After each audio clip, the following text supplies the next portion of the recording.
napag-aralan na natin sa Lord's Day 1, question and answer 1 and 2, yung patungkol sa tanging kaaliwan sa buhay at kamatayan. Nakita natin po yun, walang iba kundi ang ating Panginoong Hesukristo. Sa question and answer 2, tatlong bagay po ang dapat nating malaman. Una, kung gaano kalaki ang ating kasalanan at kapighatian. Ang pangalawa po ay kung paano tayo maliligtas sa lahat ng ating mga kasalanan at kapighatian. At ang pangatlo, kung paano natin ipapahayag ang ating pagpapasalamat sa Diyos at sa pagliligtas sa atin. Nakuha na natin sa Lord's Day 2 hanggang Lord's Day 4 ang patungkol sa pagpapakilala at pagpapaalam na kung gaano tayo kamakasalanan. We are totally depraved. We are separated from God. Ang tawag po dito, the misery of man o ang kapighatian ng tao. Na-address na po natin yan na lahat ng tao sa mundo ay ganap na makasalanan.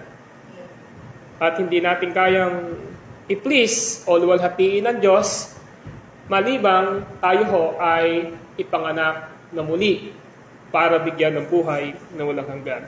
Ngayon tatalakayin natin itong Lord's Day 5. Medyo mahaba po ang iuukol natin dito sa Lord's Day 5 at sa mga susunod pang Lord's Day, sapagkat ito ho ay ang ikalawang bahagi, ang kaligtasan ng tao. Sapagkat dito ho ay tatalakayin kung sino ang magliligtas sa taong makasalanan. At yan ay makikita natin na ang isang Diyos sa tatlong persona ang nagplano at nag-execute ng salvation. Ibig sabihin po, ang one God in three person ang nagplano mula pa sa walang hanggan ng pagliligtas. Sila din ang nag-execute o nagsasagawa ng pagliligtas. So ngayon, umaga, titingnan natin ang Lord's Day 5. Meron po kayong handout na hawak. At dito ay makikita natin sa question and answer 12 o tanong 12 at sagot hanggang 15. Question and answer 12 up to question and answer 15. Kung ating tatalakayin ito, pinapakita ngayon dito yung the righteous judgment of God, ang matwid na paghatol ng Diyos.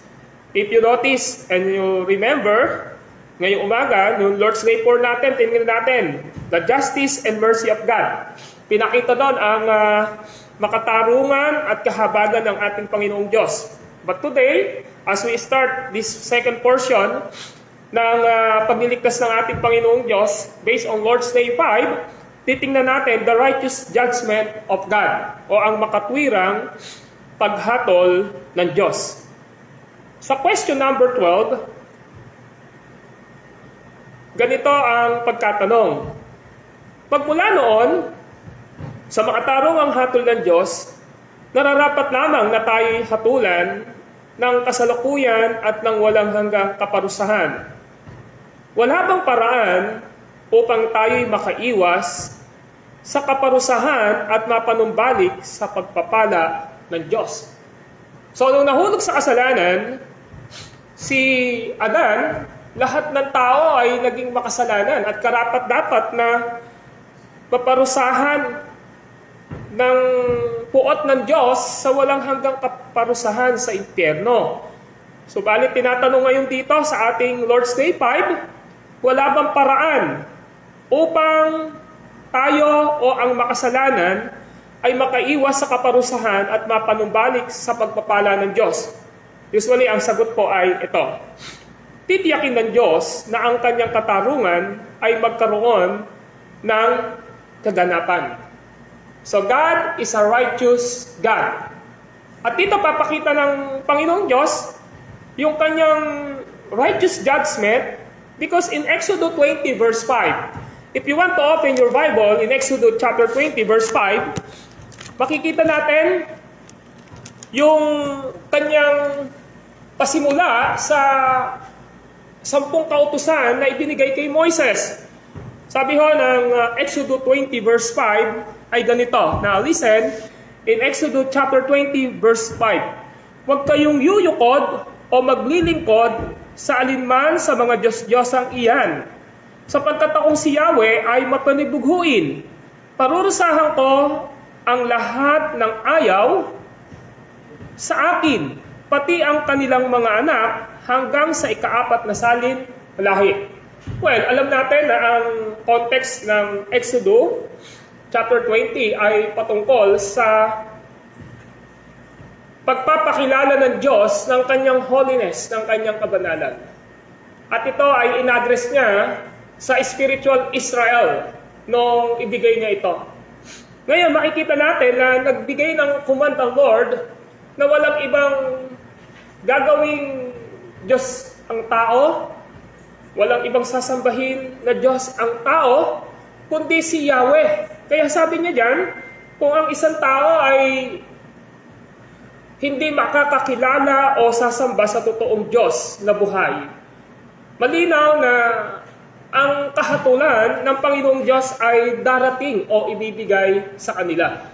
Ang linaw po ng verse 5, hindi lamang sinasabi na para sa first generation. Ang sabi ho doon ay hanggang fourth generation, ika-4 na salin lahi.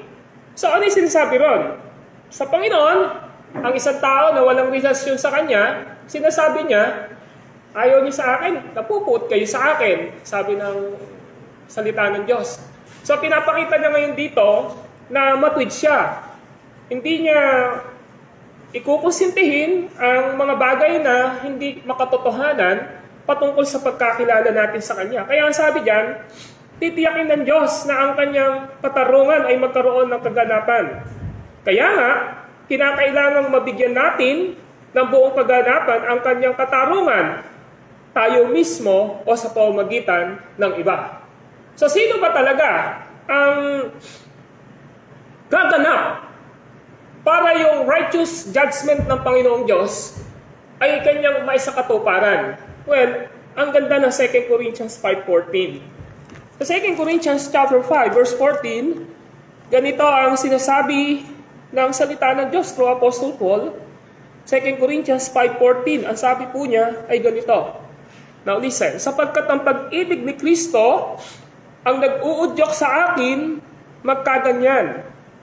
Ngayong malaman ko'y siya'y namatay para sa lahat, at dahil diyan, ang lahat ay maibibilang ng patay. Verse 15, namatay siya para sa lahat, upang ang mga nabubuhay ngayon ay huwag nang mabuhay para sa sarili, kundi para kay Kristo na namatay at muling nabuhay para sa kanila.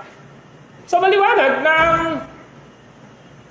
righteous judgment o ang matuwid na paghatol ng Diyos, may gaganap, mayroong kukuha. At ang kumuha nun ay walang iba, kundi ang ating Panginoong Hesukristo. Very clear.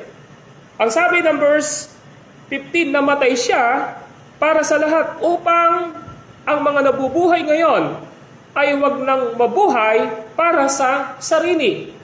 Well, ang sinasabi ngayon dito na kapag naunawaan natin na ang Diyos ang umako ng ating kasalanan, yung dapat na parusa ay ibibigay sa atin at inako ito ng ating Panginoong Hesukristo, ay magiging malinaw po ang lahat ng ito sa atin. So sinagot. Sa question 13, tingnan niyo po, magagawa ba nating mabigyan ng buong kaganapan ang katarungan ng Diyos? Ang sagot po, hinding-hindi. Sa kabaliktaran ay araw-araw na daragdag ang ating pagkakautang sa Kanya. Ang pinag-uusapan po natin dito, mga kapatid, this is for unbelievers. Para po ito sa mga hindi pa naliligtas. Well, alam naman natin na by the grace of God, coming from the written word of God, which is the Bible, we know in our hearts that we are already saved and children of God.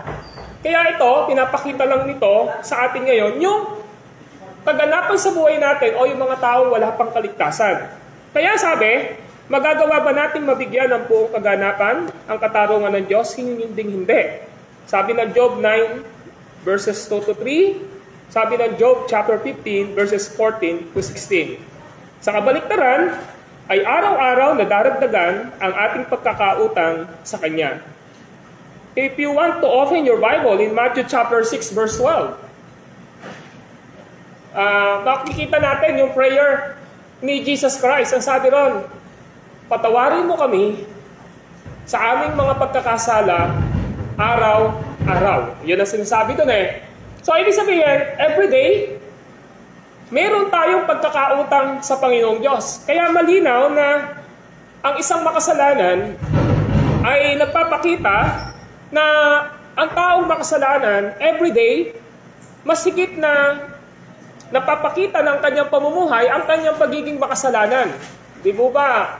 Halos, di ba, nagbigay nga po ako ng illustration sa inyo na kung ang Diyos ba, hindi ka pa naliligtas, ang bawat pagkakamali natin ay mamarkahan ng Diyos sa buong katawan natin. So tingin niyo po, araw-araw po yun. Gaano na kaya kakapal ang marka ng buong katawan natin sa pagmamarka ng kasalanan? Siguro, malamang, mula nang pinanganak tayo, wala nang makikitang balat sa katawan natin dahil sa dami nating nagawa. Ganun yung nangyayari everyday eh. Sa isang taong wala pang relationship sa Lord, halos bumibigat na dadagdagan ang kasalanan. Parang sinasabi natin, thank you, parang sinasabi natin ngayon dito, kung titingnan natin ang isang taong hindi pa naligtas, may bigat na siya na nakalagay sa timbangan. Eh wala siyang kaligtasan everyday habang gumagawa siya ng kasalanan. Bumibigat ang kanyang relasyon sa Panginoong Diyos. Na habang ang kasalanan ay nadadagdagan sa kanya, mas bumibigat yung kanyang kasalanan. Pero gusto nating maintindihan na doon sa question and answer 12 na nakita natin, merong tumubos sa atin na yung pagkakasala natin before na namarkahan ang bigat ng kasalanan natin, lahat ng iyon ay binayaran ni Kristo sa cross. Nakuha niyo po? Kaya nga naman, yung Matthew chapter 6 po, na sinasabi sa atin ngayon, tayo ngayon, kung nagkakamali man, hindi po ito binibilang ng Panginoong Diyos. Kung tayo anak na niya, hindi binibilang ng Diyos yung mga pagkakamali natin. Tinitingnan ng Diyos kung paano tayo inubos at inako ni Jesus ang kasalanan natin sa cross. At ang Panginoon, of course, nagbibigay po ng chastisement o pag-didisiplina na lamang sa kanyang mga anak. Pero hindi po maaaring ma-forfeit ang salvation na binigay ng Diyos sa lahat ng kanyang pinili. At tinubos ni Jesus at minarkahan ng banal na Espiritu. So sa question and answer 14, ito ang tanong, meron kayang matatagpo ang isang nilalang na makapagbibigay ng buong kaganapan para sa atin? Ang sagot po, wala. In the line of humanity, wala akong pwedeng maging tagapagligtas. Kaya sabi, wala. Sapagkat unang-una, hindi paparusahan ng Diyos ang ibang nilalang dahil sa kasalanang nagawa ng isang tao. Yan ay malinaw sa Ezekiel 18:20 So sinasabi rito, doon sa lineage ng humanity o ng tao, walang pwedeng maging tagapagligtas. Mamaya makikita na lang natin yung sagot doon. At dagdag pa rito, walang sino mang nilalang ang kakayanin ang bigat ng walang hanggang puot ng Diyos laban sa kasalanan para lamang mailigtas ang iba. Hindi ko kakayanin. Just imagine, si Jesus Christ nga ho ay Diyos na nagkatawang tao na Nandun po siya sa Garden of Eden in Matthew chapter 26. Ang prayer po ni Jesus Christ, Ama, kung maaari lang, ilayo mo sa akin ang saro ng paghihirap na ito. Ganong katindi yung dadanasin niya. Kasi alam niya na yung puot ng Ama para sa kasalanan ng tao na babayaran niya sa cross, lahat na yun ibubuhos ng Ama sa kanya. Ito yung sa theology, substitutionary o yung panghalili na pag-o-offer ni Jesus sa cross, sa halip na ikaw ang parurusahan, ang ginawa ng Ama, lahat na yon ay binuhos niya sa kanyang anak. Kaya malinaw na walang makakagawa nun. Ngayon, sa question 15 at yung answer 15 na yan, kung ganoon, anong uring tagapamagitan at tagapagligtas ang nararapat na hanapin? Ang sagot, siya na tunay na tao at matwid na matwid at pinakamakapangyarihan sa lahat ng nilalang, siya na tunay na Diyos din. Now, ang pwede hong magligtas sa tao ay mayroong one person, isang persona, pero mayroong dalawang nature. And He is Jesus Christ alone. Because Jesus is God-man. Ngayon, tingnan natin. Sabi diyan, siya na tunay na tao. Sa 1 Corinthians 15:21, ano ang sabi ng 1 Corinthians 15:21? Ang sabi ng 1 Corinthians 15:21 ay ganito. Now listen in verse 21. Ang sabi niya, kung paanong dumating ang kamatayan sa pamamagitan ng isang tao, gayon din naman dumating din ang muling pagkabuhay sa pamamagitan ng isang tao. So, yung first Adam, nahulog sa kasalanan at sa kanyang lineage o sa kanyang magiging inapo o angkan, in the perspective of humanity, wala pong pwedeng maging tagapagligtas. Bakit po? Kasi ang unang Adan ay makasalanan. Ngayon, yung pangalawang tao o Adan sa ibang translation na nilagay dyan, yan ay walang iba kundi si Jesus Christ. Kaya sinabing ikalawang Adan siya o ikalawang tao siya na katulad ni Adan because yung kanyang gagawain ay magiging tagapagligtas siya ng lahat ng nanggaling kay Adan. So malinaw na pinapakita ngayon sa atin dito, siya na tunay na tao at matwid na matwid at pinakamakapangyarihan sa lahat ng nilalang. Kaya yung word na matwid, simple lang po yun. Ano ba ibig sabihin natin dito? Ang ibig sabihin natin dito, yung natural man, yung natural na tao po, na galing kay Adan, wala hong pwede kasi lahat po na yon inherited po ng kasalanan. Na-impute yung kasalanan ni Adan sa lahat ng tao. Ngayon, walang pwede na manggaling kay Adan. Kung si Jesus man ay nanggaling sa lineage ni Adam hanggang kay Abraham, hanggang sa kahuli-hulihan kay Joseph at kay Mary, makikita natin yung preservation ng pagiging sinless o walang kasalanan ng ating Panginoong Hesukristo. In the book of Matthew chapter 2, makikita natin dito the virgin birth of Jesus Christ. Napansin nyo? Now, para maintindihan natin na nagkatawang tao si Jesus Christ, si isa man, pero wala siyang inherited na kasalanan sa humanity. Wala siyang namanang kasalanan sa sangkatauhan. Bakit po? In the book of Matthew chapter 2, ang linaw po dun na ipinaglihis siya sa pamamagitan ng Banal na Espiritu. Ngayon, alam natin sa science, ang isang tao ay kailangang magkaroon siya ng pagsasama ng dalawang binhi ng isang lalaki at isang babae at pag nag-meet sa mga simpleng pananalita, doon lamang po nagiging zygote, sabi ng science. Yung parang butete. Di ba? Fetus, hanggang maging fetus. Mag-meet yung dalawa na yon, yung egg at saka yung sa lalaki. Pag nag-meet na ganon, ano yung mangyayari? Hindi magiging baby po. Zygote yung tawag ng iba hanggang sa maging fetus, ganon. So nagsasama siya. Kay Jesus Christ, doon sa kanyang virgin birth, wala akong ganun Sabi ng book of Matthew, never been touched si Mary. Nakuha niyo? Basahin nyo yung account ng Matthew chapter 2. Hindi ginalaw ni Jose si Mary. Nakuha nyo? Pero natagpuan ni Jose na nagdadalang tao si Maria. So, nasa isip ni Jose, sabi niya, hihiwalayan ko na lang ng lihim si Maria kasi ayaw niyang mapahiya. Pero ano yung ginawa ng Anghel Gabriel? Di ba nagpakita po yung Anghel Gabriel? At ang sabi ng Anghel Gabriel, sabi niya, Jose, anak ni David, huwag mong tuluyang hiwalayan si Maria. Sapagkat siya ay naglilihi sa pamamagitan ng Espiritu Santo.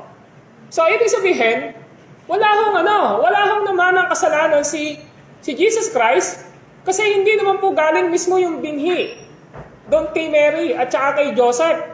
So, ang ginawa ng Banal na Espiritu, nilagay si Jesus sa sinapupunan ni Mary. Sa puntong iyon, wala hong naman ang kasalanan si Jesus Christ.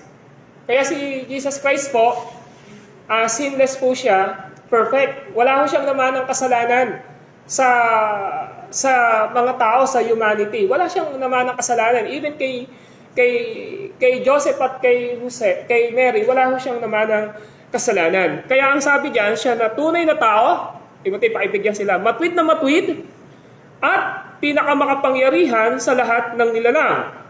Well, tingnan natin ang Colossians chapter 1 para mabigyan natin ng thoroughness itong pinag-aaralan natin sa Colossians chapter 1.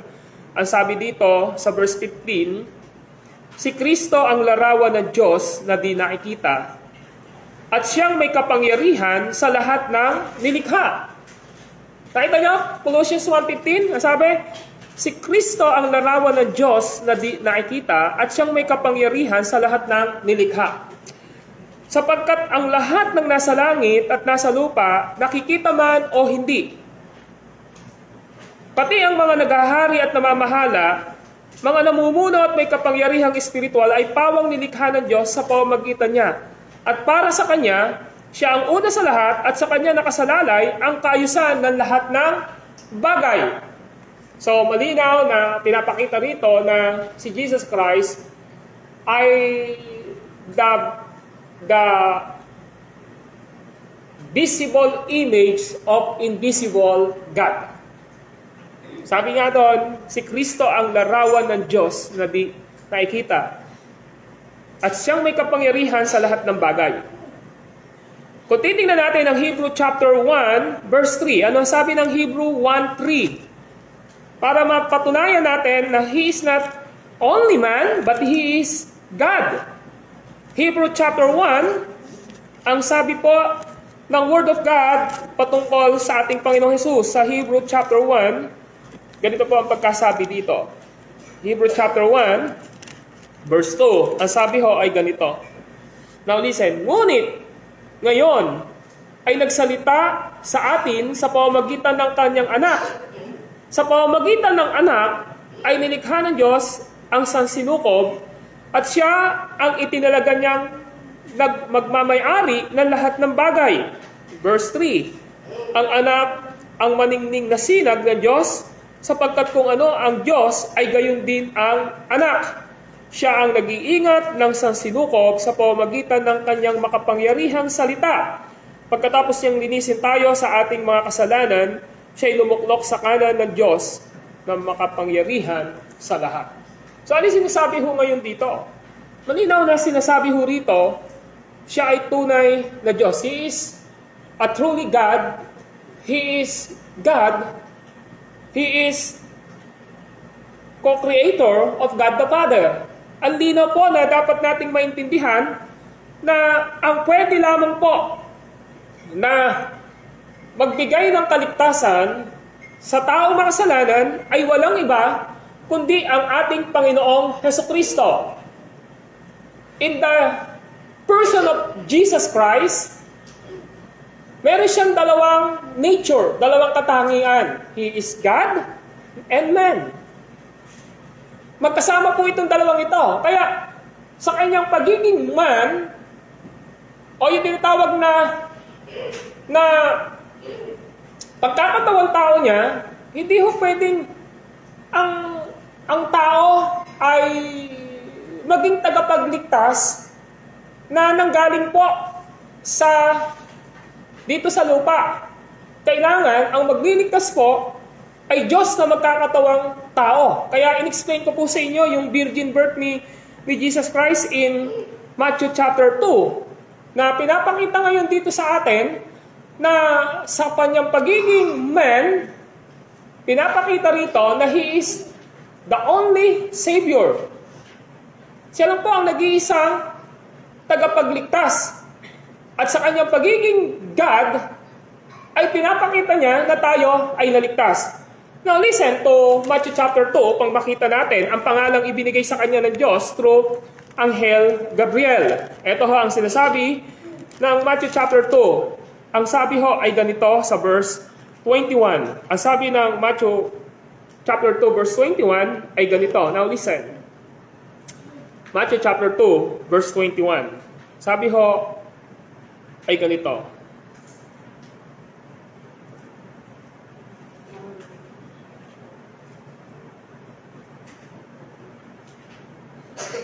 Sorry po, Matthew chapter 2.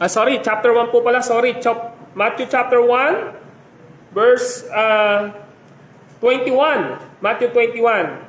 Manganganak siya ng isang lalaki at ito'y papangalanan mong Jesus sapagkat siya ang magliligtas sa kanyang bayan sa kanilang mga kasalanan. So yung name ni Jesus Christ ito sa kanyang pagiging man. Nakuha nyo? Sa kanyang pagiging tao. So, yung name na salitang Jesus, meaning Savior, tagapagligtas ng ng kasalanan. Pero tingnan nyo ho yung verse 21. Ano sabi ron? Maglilihi ang isang dalaga at manganganak ng isang lalaki at tatawagin iyong Emmanuel, ang kahulugay kasama nila ang Diyos. So, dito pa lang ang linaw na po na sa kanyang pagkakatawang tao, pinangalanan siyang Jesus sapagkat siya ay magiging tagapagligtas. Pero of course, hindi lang po siya basta man. He is God. Bakit po? Because the angel gave the name to Jesus, Emmanuel, which is, ang kahulugan ay God is with us. O yung Diyos ay nagkatawang tao. So ito yung nag-iisang tagapagligtas. Yung ginawa niya yung lahat ng iyan sapagkat in the covenant of the triune God, sa tipanan po ng isang Diyos sa tatlong persona from eternity past, ang sabi ng Ama, siya yung pipili ng walang kondisyon. Si Jesus Christ, lahat ng pinili ng Father, ibibigay sa Kanya upang tubusin niya ito sa pamamagitan ng Kanyang kamatayan sa cross. At ang work ng Holy Spirit ay i-regenerate niya, baguhin niya ang puso ng isang tao at i-born again niya upang sumampalataya na pagkakaluban niya ng pananampalataya kay Kristo. Kaya ibig sabihin po, si Jesus Christ lang po talaga ang umako ng ating kasalanan. Kung naalala nyo, ang sabi ni Jesus Christ, sabi niya, Ama ko, bakit mo ako pinabayaan? For the first time, sinabi ni Jesus Christ yun. Alam niya kung bakit po? Kasi malinaw po na yung Panginoong Diyos Ama, yung kanyang communion o pakikipag-ugnayan sa kanyang Ama ay panandaliang kakalimutan iyon ng Ama. Bakit po? Sapagkat yung lahat ng puot ng Diyos sa lahat ng hinirang ng Ama na dapat pupunta tayo sa impyerno, ang ginawa ni Jesus Christ, siya'y nag-offer ng kanyang buhay. At yung galit ng Panginoong Diyos, ng Diyos Ama, para sa akin, na mararanasan ko sa impyerno, ang ginawa ng Ama, ibinuhos yun kay Kristo. Ibig sabihin po, si Jesus Christ ay panghaliling pag-o-offer ng kanyang kasalanan, ng kanyang katawan, ng kanyang ginawa upang ang mga makasalanang hinirang ng Ama ay hindi na maparusahan. Ang tawag doon ay substitutionary atonement sa pamamagitan ng pagtutubos ni Jesus, tayo ngayon ay hindi na mapaparusahan sa impyerno. Nako nyo? Malinaw na ang tagapagligtas at tagapamagitan na nararapat natin hanapin upang tayo ay maging matuwid sa harapan ng ating Panginoong Diyos Ama ay wala pong iba kundi si Kristo. Dahil yung totoong Kristo, yung totoong Jesus Christ, ay hindi lang ho siya man o tao, but He is God. Kaya ang totoong tagapagligtas ay dapat nating kilalanin na He is the second person of the triune God. But meron siyang dalawang nature. He is God and man. Man and God. Pag sinabi natin na si Jesus ay tagapagligtas, pero ayaw natin siyang kilalanin Diyos, hindi ho yun yung turo ng Bible. Pero pag kinilala natin na si Jesus Christ ay God, pero ayaw natin kilalanin na He is a man, hindi ho yun ang tinuturo ng Biblia. Kaya nga doon pa lamang sa virgin birth sa Matthew 1:21 and 1:22, ang linaw na, Emmanuel, God is with us. Jesus means Savior, tagapagligtas. Saan pa ginawa ni Jesus ang pagliligtas sa taong makasalanan? Di ba sa cross, nung nagkatawang tao siya, namatay siya ron at nabuhay? But He is God. Kaya malinaw dapat sa atin na hahanapin natin ang ating kaligtasan sa pamamagitan lamang ng ating Panginoong Hesus Kristo. So the righteous judgment of God ay inako ni Jesus ang ating kasalanan. Yung paghatol ng Panginoong Diyos, sa halip na sa iyo, sa halip na sa akin, na pag namatay tayo, mapaparusahan tayo sa apoy at sa asupre na lawang apoy, sa pagbabalik ni Kristo, ang ginawa ni Jesus Christ, siya yung umako nito. Kaya kapag sumampalataya tayo kay Jesus, malinaw po yon na wala na po tayong kaparusahan sapagkat binayaran at tinako na ni Jesus ang lahat ng ating mga sala. So ang katwiran ng Ama ay nakay Kristo. Dahil si Kristo lamang po ang nag-iisa na tagapagligtas ng lahat ng makasalanang hinirang ng Ama na dapat nating panampalatayanan na si Jesus ay Diyos, tao, Diyos. Because meron po siyang persona. Kaya nga person siya, meaning tao siya. Pag sinabi natin siyang God, Diyos siya. Sa pagiging man ni Jesus Christ, hindi ho natin siya kasama because He is in heaven now. Pero sa kanyang pagiging Diyos, kasama natin siya dahil siya ay Panginoong Diyos. Amen? So yun yung dapat nating panampalatayanan. So let us pray. Lord, maraming salamat sa mga natutunan namin dito sa discipleship training class. Especially, Panginoon, sa pagkaunawa ng pagpapahayag ng inyong mga salita na kami po ay nagkaroon ng kaligtasan dahil po kay Jesus na siyang umako ng lahat ng aming mga kasalanan. 2,000 taon na ang nakalilipas. Yung matuwid na hatol ninyo, doon nyo ibinigay kay Jesus ng ang inyong galit at puot sa mga makasalanang hinirang ninyo ay akuin ni Jesus sa pamamagitan ng kanyang kamatayan. Kaya Panginoong Diyos, we are thankful and grateful na mga naranasan namin ang kaligtasang ito.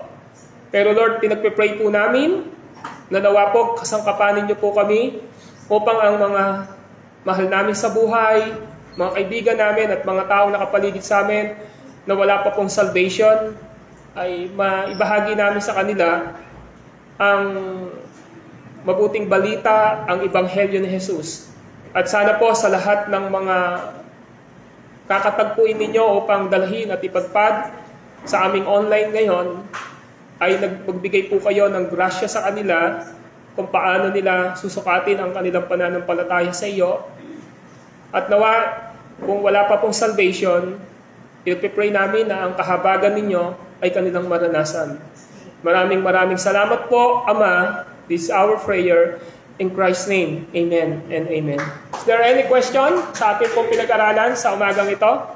Meron po tayong 5 minutes. May tanong po kayo dito sa ating pinag-aralan? May tanong po? O wala na po. Okay, so we have a break.